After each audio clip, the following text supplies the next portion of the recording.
Hey, and welcome back to Workshop Wednesday. I'm Chelsea Bussymeyer. Thanks for joining me in my workshop.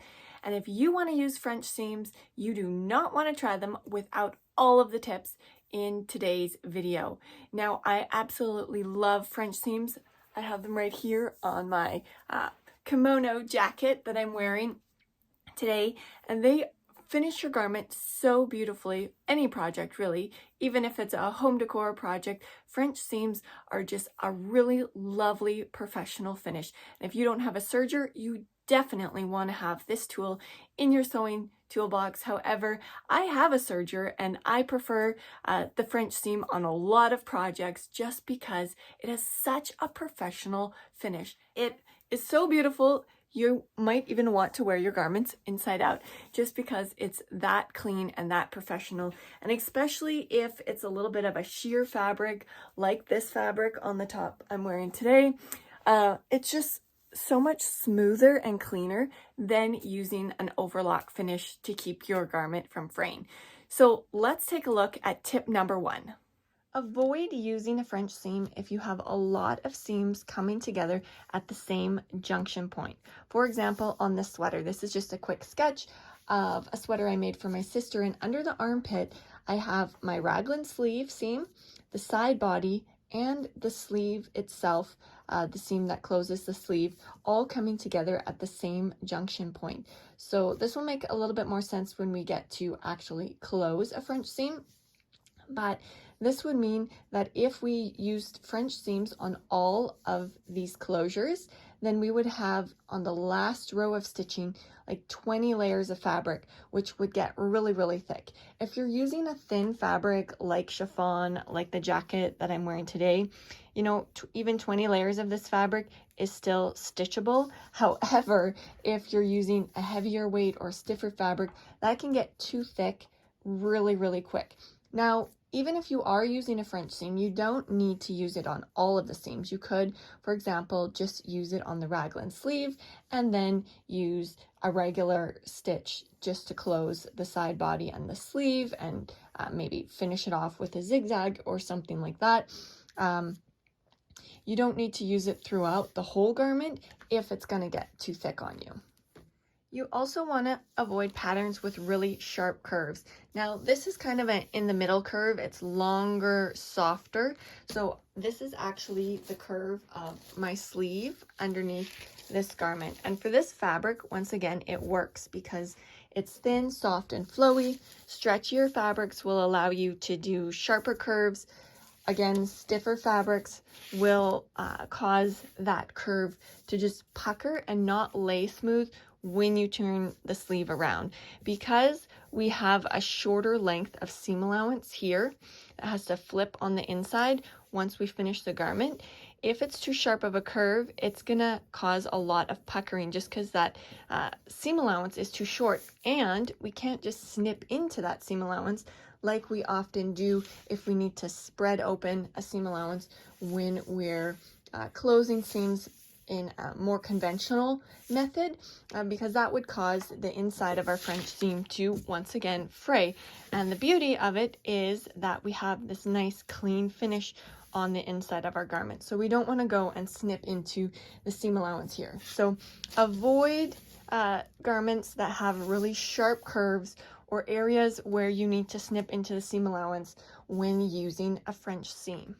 Don't cut deep notches to mark locations on your pattern when using a French seam.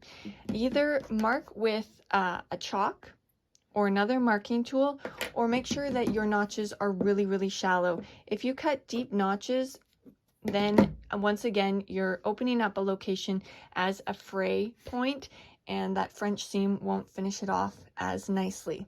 So never notch your garments really, really deep. Next, we're going to look at actually putting this French seam together. And it's a little counterintuitive because most often when we're sewing, we put our right sides together. So this is like a shiny satin lining. We would put those shiny layers together and close the seam this way. But for a French seam, we first want to put the wrong sides together and close the seam on the outside or the right side of the fabric. Close this first seam as narrow as possible. You want to catch enough of the threads that your stitching isn't going to rip out, but you do want to keep that first seam as narrow as possible so that you're not adding unnecessary bulk. For this, you'll want to make sure that your raw edges are really, really nicely aligned so that you're also catching both layers of the fabric as you stitch along down the side.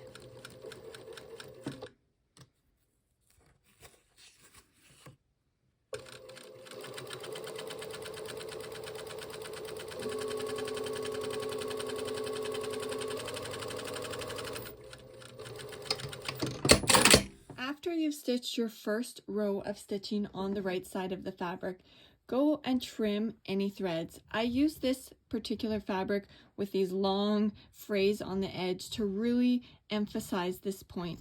A lot of times your fabric won't be frayed this much just because you would have just cut out your garment and started working on it. But even if you just have a few frays, you won't be doing yourself any favor by waiting to trim them later on. Trim them right now at this stage before you close the second seam. It is so much more time consuming and tedious to trim them after you've closed your second row of stitching on the outside of the garment, as you must be very, very careful not to cut your garment, and you don't want to have any threads or frays sticking out of your seam on the right side, so you do need to trim them very closely. So make sure all of your threads are trimmed nice and close before you close the second seam. I know I'm really stressing this, but this point is so very important if you want to have a professional finish and you want your French seam to go quickly. So you'll also notice that I'm here at the ironing board, and the next step is pressing this seam open. Now, it's always important with sewing to press your garments if in between the steps if you want them to look professionally, but it is even more so important with the French seam. If you have a thicker, heavier fabric, then it's best to open up that seam allowance, spread it open, and press that seam allowance to either side really nice and flat all the way down.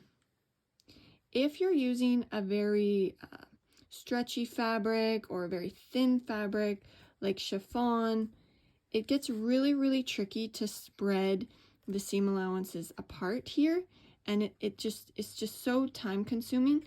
What I'll do instead of spreading my seam allowances is just pressing them to one side. The thing about pressing your seam allowances just to one side is you'll have a really nice crisp edge in one direction and a softer, rounder edge in the other direction when you go to actually close the seam.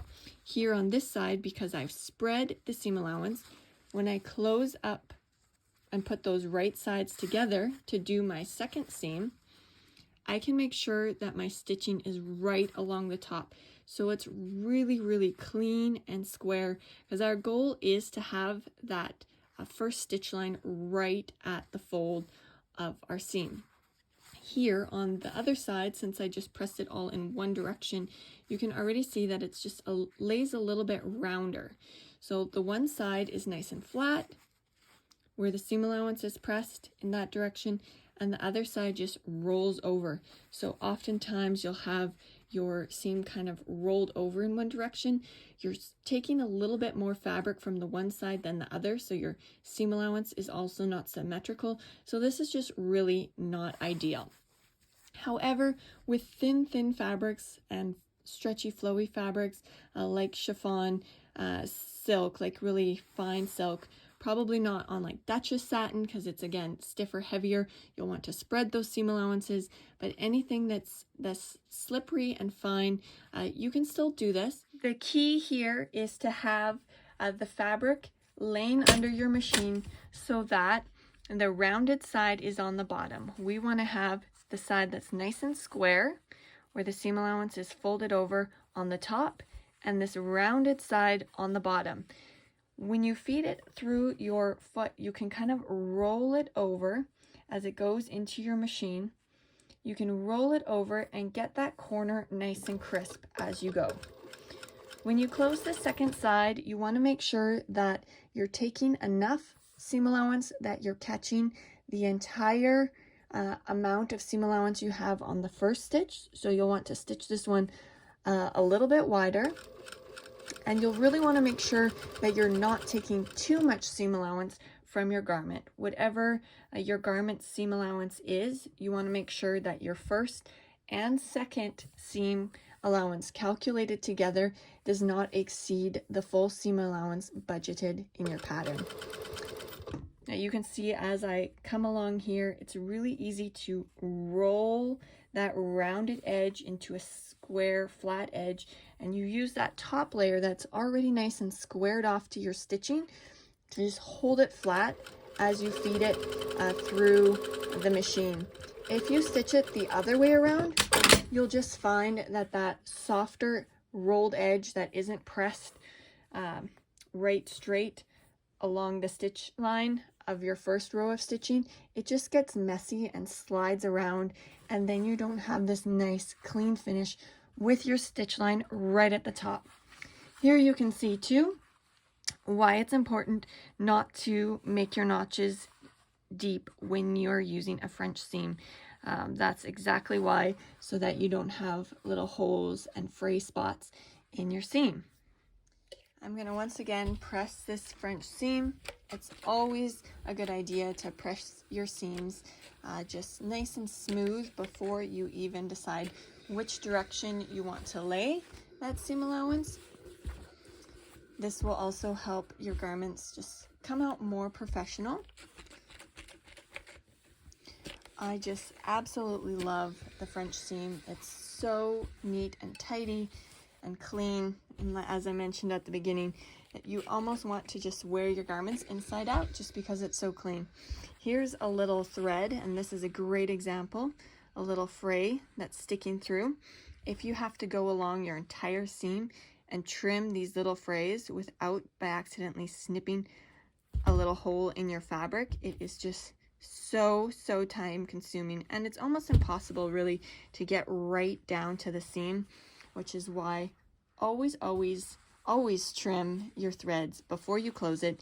And just imagine too, if we had not given ourselves enough of a buffer here for our second row of stitching and our first seam allowance was longer, we'd also have that little raw edge sticking out of our seam, and that would also look really messy, and we'd have once again the frays on the outside of the fabric, because this is now the outside here, our right side. The shiny side is all nice and smooth, and the inside is finished, really nice and clean, but now we've transferred that seam allowance back to the inside. So that's why you have that little counterintuitive step of first putting wrong sides together and stitching on the outside, and then flipping it around and stitching it once more the conventional way, just encasing that raw edge and cleaning up your seam. It's so important to not just know about techniques like the French seam, but also know what to do and what not to do when using a technique like this, so that your garments come out quickly and professionally when you sew them. I upload videos to my channel every week giving you tips like these and sharing projects that I sew here in my studio. So definitely subscribe to my channel so you don't miss out on the tips that I share, and pop down to the description box and click on the link to my Facebook group and join that group as well, so that you can connect with a huge group of sewists that like to support each other, and you can ask me questions there as well when you run into maybe a problem or have a question with your sewing projects.